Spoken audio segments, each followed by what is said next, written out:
money has to be put in, they have to have housing, so people will want to go to the countryside to get to work on the land and produce vegetables and other crops, and then they have a place to live and they'll have money and so on. But all this will take money, of course. And is there any sign that they're doing it? It should have, as far as I'm concerned, I thought under Hugo Chavez, it should have started then, and it never did.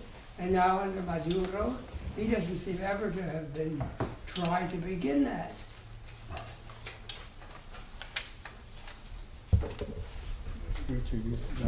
Did you want to respond to that, or how do you want to? Do you want to take? Okay, maybe I should respond to it. So the question is, why hasn't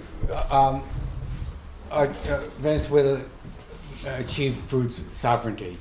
And so this is a good question because it points out that it's a petro-economy. 95% of the import income comes from the sale of petro products.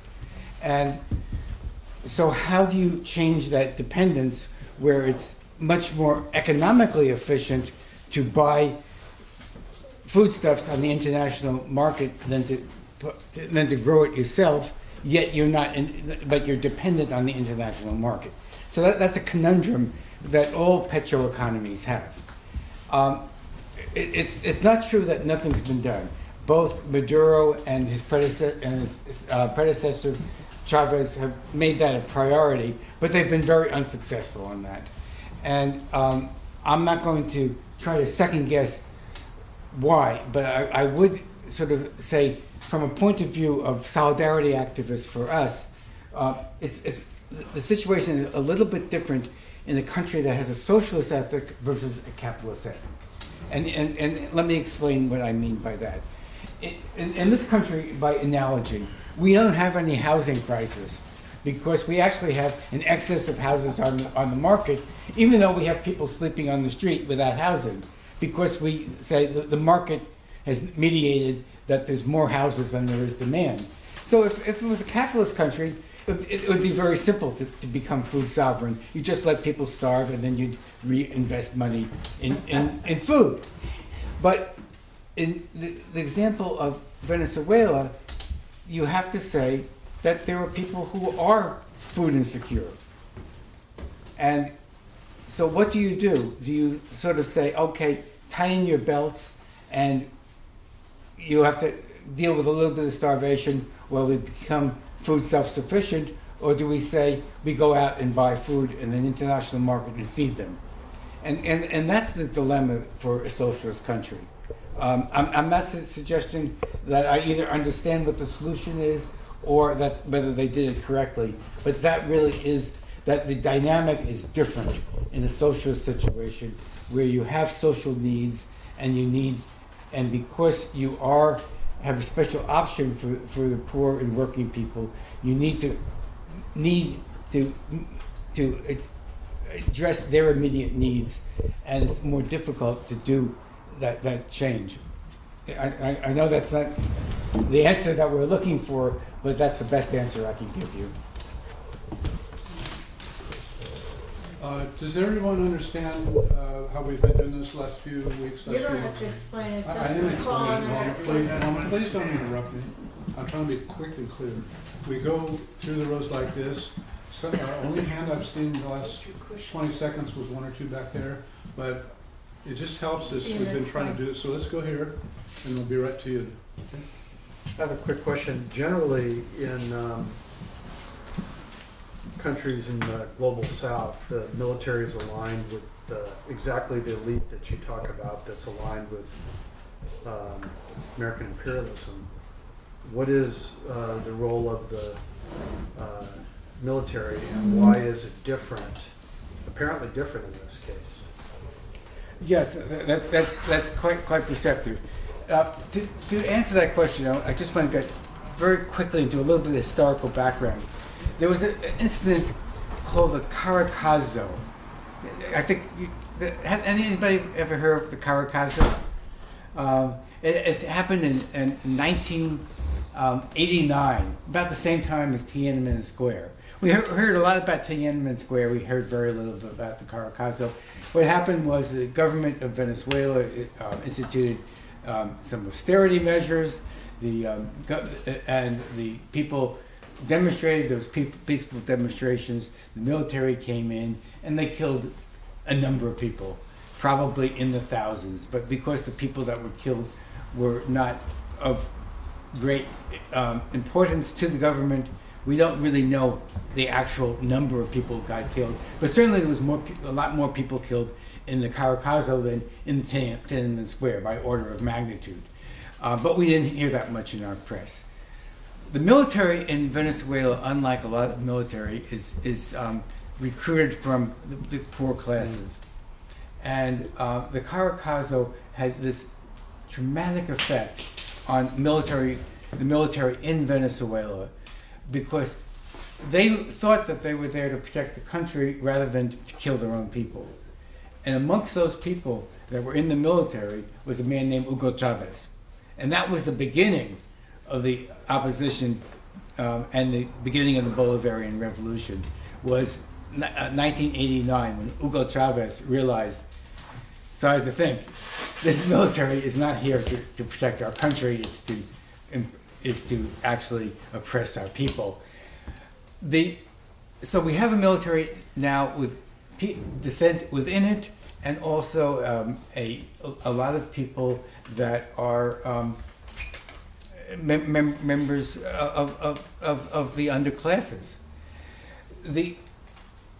So when Hugo Chavez actually had a coup attempt in 1992, it was very short-lived. It was only a day and a half. It was very quickly he could see it was going to be unsuccessful, and he surrendered.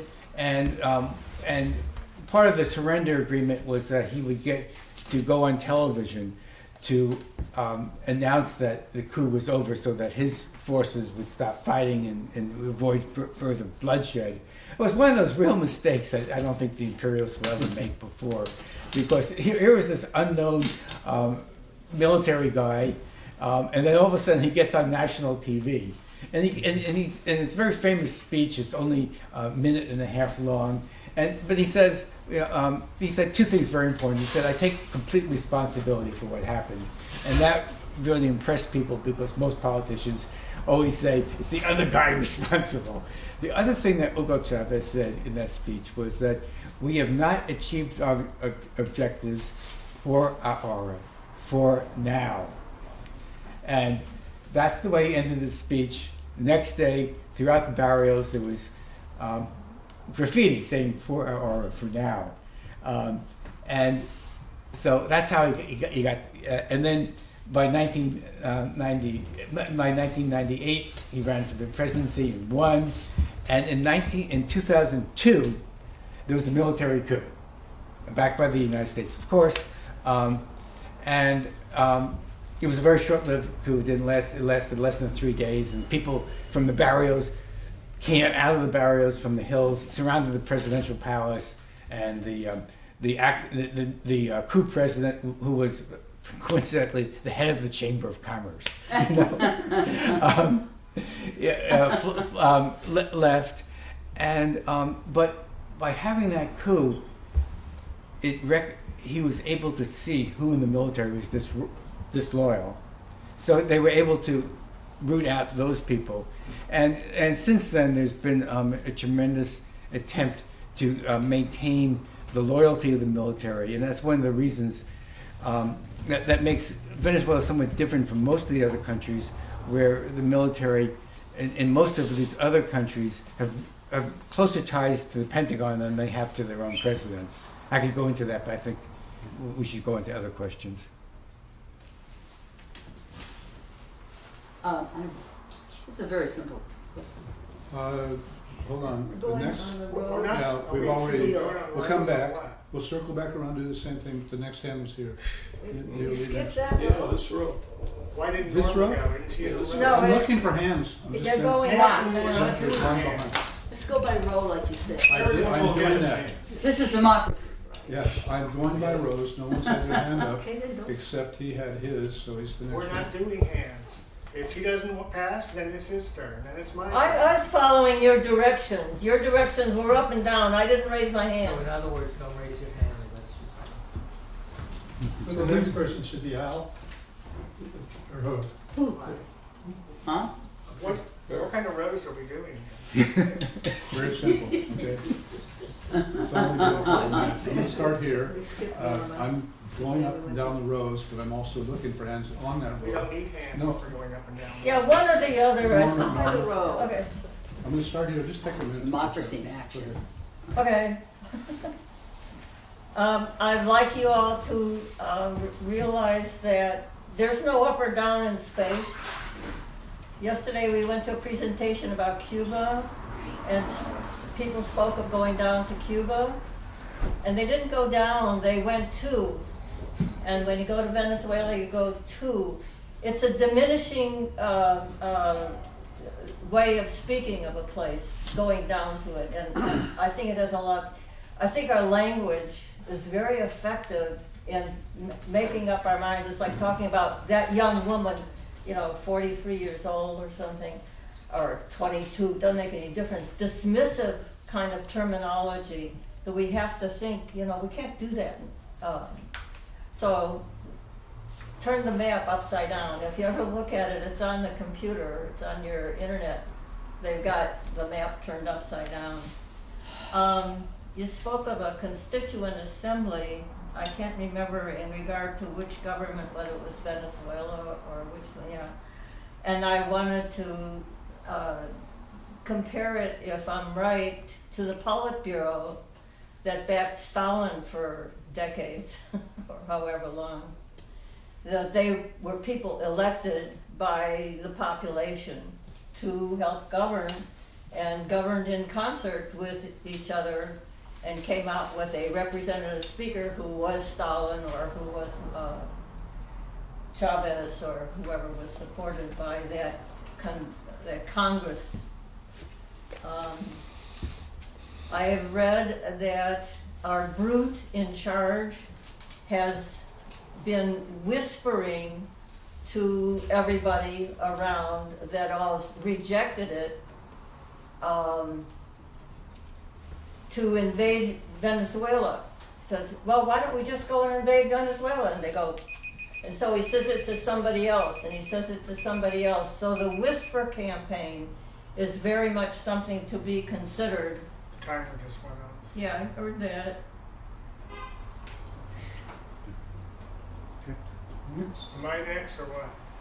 Yeah, you can come back, yeah. Roger, could you give a brief history of the oil sector in Venezuela for the last 20 years? Of the crisis now. Tell us about it. Well, I'll try to be brief, but I think one of the things that's interesting about Venezuela is that at one time it was in the world, it was the leading oil producing country, more than Saudi Arabia. It has the largest petroleum reserves in the world, but they aren't easily exploited. And they have and the Orinoco Belt oil is heavily infused with sulfur, and it's difficult to refine that. Prior to the Bolivarian Revolution, the mineral reserves were nationalized, which I think is something that, something that we should think about for our own country, because it's actually galling to think that our oil corporations make money from mineral reserves that they have nothing to do with putting them there. Our mineral reserves should also be considered part of the national patrimony rather than part of private ownership. When Chavez became president, petroleum prices went up. They went to over $1 a barrel, over $100 a barrel, excuse me. And then Maduro got elected in 2013. 2014, price of petroleum bottomed, and with that, a lot of the funding for social programs and the ability to do a lot of the international outreach and solidarity work was curtailed. The petroleum prices have been creeping up, but there's other problems in terms of the petroleum industry in Venezuela. And so production is decreasing and is about half it was at its peak.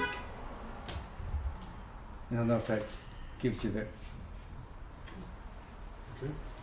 Yeah, is there any reason to think that Venezuela will be any more successful in overcoming the consequences of the economic blockade than the other countries who've been subjected to it? Even including Cuba. Yeah, if you don't mind me just taking that as a rhetorical question and going on.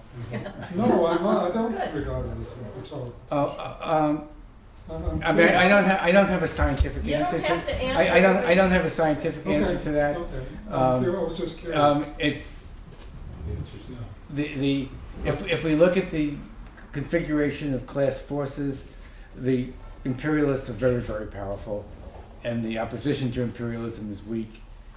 But I could use a sports analogy of you can have a team with lots of talent, but it takes cooperation, teamwork, and desire to win to win. And we have to see how the Red Mole does. It's a good question. I just don't have a good answer for it. I think I have to ask the question. I was just wondering, under the current government of Maduro, do they have the equivalent in terms of the poor, et cetera, such as welfare, food stamps, things like that? In other words, this current government in Venezuela, do they have those kinds of programs? Yeah, they do have a lot of social welfare programs. Most prominent is the CLAP, the CLAP, which provides a basic food basket of staples once or twice a month to people who qualify. And they have a national identity card. This is another thing that would be very nice to have in this country. It's a national identity card that has a lot of your demographic data. So it's like number of dependent children, that type of thing. So that to qualify for various subsidies from the government, you don't have to fill out forms, you don't have to do like that. You just give the card, and then if you fit that category, you get what is appropriate. So that's called the national, what does It's identity. national identity. Yeah. Say CLP in the language so that we know it's not clap. I mean gonorrhea. CLAP. Yeah. I don't have that answer. Oh, okay. Yeah. Okay. So my jacket is there, so I'm in that floor. No. Go ahead. So my question to you is, why don't they go for takeover of power by the working class? What is preventing? Clearly, moving towards socialism and to prevent. What are the factors that prevent these people for going like Castro did, to move and take power, and the hell with everybody else, and organize, because they have the oil, they can sell it to the rest of the world. They don't have to sell it to the United States, they can sell it to China, India, other places, and create a relation. What is preventing them from doing that? Why deal with these reactionaries sitting there, put them in jail? Shoot them. So the question is, why couldn't they have a revolution similar to the Cubans? And okay, so here I've been trying to not so much infuse my ideas on this discussion as to sort of reflect what the Venezuelans are saying, but I don't know what their answer is. So I'll try to give you make 3 points. One point is that the world is very different. And what's the big difference between the Cuban Revolution of 1959 and and now that we're in the 21st century, probably the biggest geopolitical difference is that the Soviet Union is gone. And the Soviet Union had a nuclear umbrella over Cuba. And it made very clear that if Cuba was going to be attacked, that the Soviets would respond. There was no such umbrella protecting the Venezuelans. And right now, it looks like an invasion could be imminent. So, and there's no Soviet Union to sort of say, we're not going to do that. So that's one factor. Another factor, I think, that coming from a country like the United States, our view of how the state is naturally molded by the way we experience the state. And we live in a very powerful state. It has the ability to listen into our discussions, record all our electronic data and stuff like that. The Venezuelan state is quite poor, is quite weak. They don't really have as consolidated, as professional, as developed a state. So it's hard. The state apparatus isn't that strong, even though it's in the hands of the Bolivarians. So it's not exactly, it's the same instrument, the state, but in Venezuela, the bourgeois apparatus is very, very powerful. And then the third thing I would say, and it's another thing, this is my own personal thing, is that the Venezuelans have achieved, they have the PSUV, the Socialist Party, which is the Bolivarian party.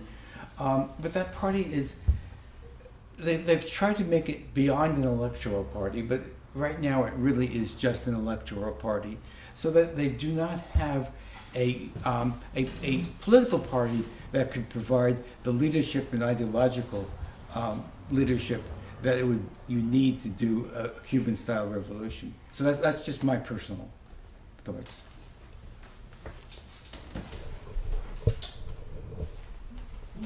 Jerry? Thank you very much for the presentation. Thank you, Jerry. What is the role of corruption in Venezuela? And I hear about it in the bourgeois press. I'm sure there is some, and has it affected the Bolivarians? Okay. Again, a very good question. We hear that in the press. When Maduro, there's a lot of corruption there. And when Maduro ran first, he made corruption his #1 issue. And once again, when he ran again, he made corruption a very high issue, though the rectification of the economy was even higher because of the dire conditions there. So there's a recognition that corruption is a big problem. But let me first explain something, at least the way I understand it, about corruption and the nature of corruption and the difference between the corruption in Venezuela and the corruption here in this country. Because there is what I would call petty corruption, which they have in Venezuela. Petty, it's very widespread, but it's different from systemic corruption, which we have here. Here, you could go into Dianne Feinstein's office. In fact, she encourages that. Have a suitcase full of $100 bills. Say, "Hi, Guy, this is what I'd like you to do for me," and it's protected as free speech in our country. That's what I call systemic corruption. Systemic corruption, the only solution is changing the system. In these other countries, they have what I would call petty corruption, which has to be rectified, and it's difficult. And I'll just give just one particular example. I'll go back to the CLAP program, which gives food substances to people. The CLAP substance program gives people food. However, if you get some CLAP food, you can resell it on the black market and get a lot more money. And how do you control that? So there's a lot of, we could go on for a long time, but it gives you an idea of some of the difficulties it is to try to do progressive change, to try to be a socialist island in a capitalist city. Yes. I wanted to ask you about your impressions and the impressions of the people you talk to about the media, about the papers, about television. I understand that it's a lot of it is privately owned and opposed to the regime. Right. So when the Chavistas first came into power, all the media was privately owned. And in fact, the 2002 coup was often called a media coup because the media was so powerful and did a lot of the coordination for the coup. Since then, the government has made Telesur, and they have the television stations of their own. So the media monopoly has been broken. And it is possible to have, find out the pro-government as well as anti-government media. And then they've done a lot of other initiatives. One of the many things that they did was low wattage, small community radio stations, very popular. So like KPFA and KPFA I guess is not low wattage, but community radio. Has been encouraged and things like that. Well, still, most of the media is against the government. Yeah, but it's not a monopoly anymore. And the government side, you can get the government side pretty easily, as opposed to before there was just no way to get it. And I was just wondering about the housing, and I just got back from Cuba, and what I thought was really fascinating was that they have a lot of storms, and they have hurricanes, and they have that stuff going on all the time, and it'll like blow the roofs off all this whole area, and the government steps in and they help everybody get a place to live in their family or somewhere, and if they have to go to a private and rent, the most that can be charged is 10% of whatever they earn. And so they say that in Cuba right now, everyone either owns their home or they're paying something, and a little bit, and that the government protects all that. So I think that's a good thing. Now, is that anything close to that in Venezuela? Yeah, Cuba genuinely is has a scarcity of money. They're really hurting with the blockade. Oh yeah, definitely. And actually, in terms of Venezuela, the state is much wealthier than the Cuban state, and has a lot more options. I mean, the type of public housing that you see in Venezuela is nothing like that in Cuba, because the Cuban government can't afford it. So there's similarities, but there's differences as well. So people, there's like no people living on the street in Venezuela. That is, I don't know the answer to that, but I could say that I saw a lot more homeless people driving into San Francisco last night than I saw the week I was in Caracas. In my neighborhood for the whole world. So I don't know. That's just subjective. Yeah, okay.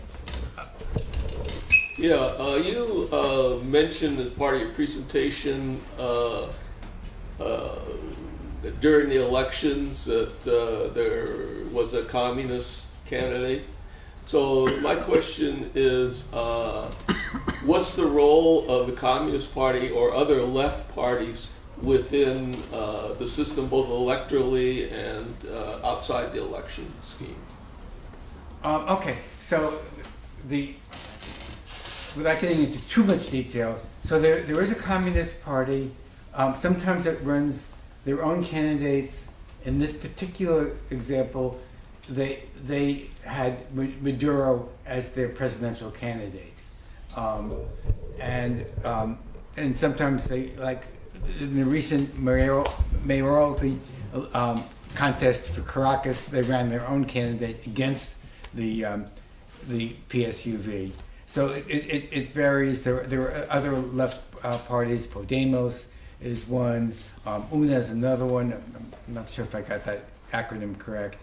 And then there's also some ultra left parties, Mara Socialista, that is kind of very left in its rhetoric, but unites with the opposition, and actually Mara Socialista is become so reactionary that it's actually welcomed U.S. sanctions and asked for more sanctions against their own people. They're not Trotskyists? They are.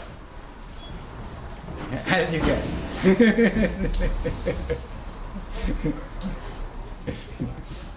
Excuse me, did you get a chance? I don't remember. You did. Yeah, well, at least since the Monroe Doctrine days, we've considered it our backyard, South America, Central America, and lately we use the specter of communism to do what we will.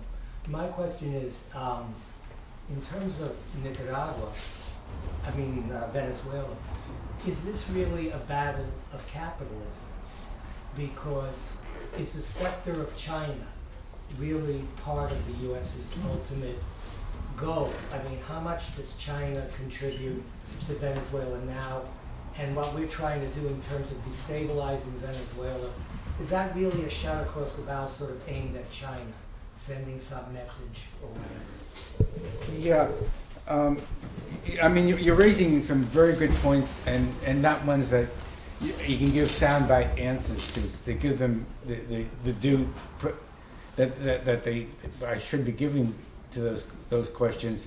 Also, I shouldn't be so arrogant to think that I know the answers.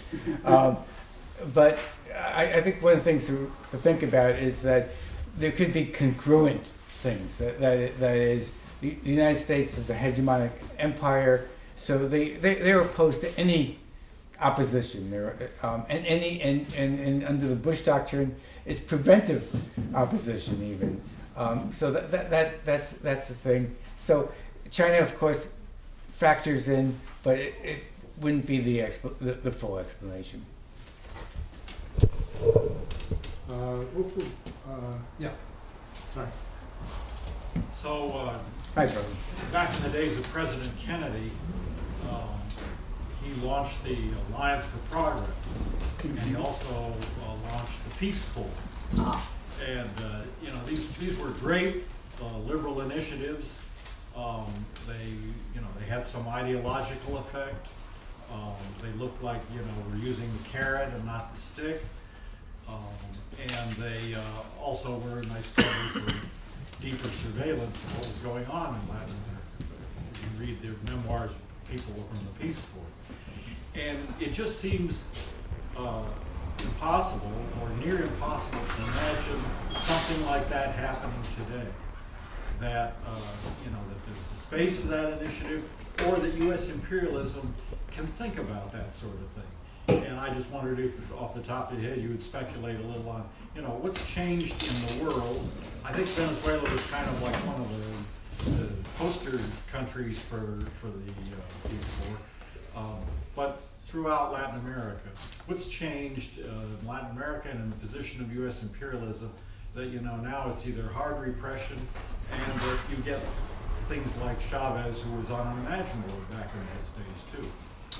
Okay, so recently I did go back and look at the Alliance for Progress, and I think if you look at it now without this sort of gloss of Camelot, and just look at what it says and what it does, I think you'll see a complete and unbroken and seamless continuity with the Monroe Doctrine and U.S. domination. If you read about it, it's nothing about progress. It's all about projection of the empire. And so I think that's it. I think if you just read what it's about and even in the enabling discussions for Alliance for Progress, I think you'll see a very strong. It wasn't the soft approach. It was the same approach we have today, just it was a few decades ago. And the Peace Corps, of course, is a soft approach. It's a way of getting people to accept Americans, but it is part of the empire's strategy to project its image and its power throughout the world. Is that addressing what you're asking? Well, I think we can agree there's a lot of continuity, but I think there's also some discontinuity that it's worth thinking why, you can't give a program the same kind of gloss today that they were able to achieve.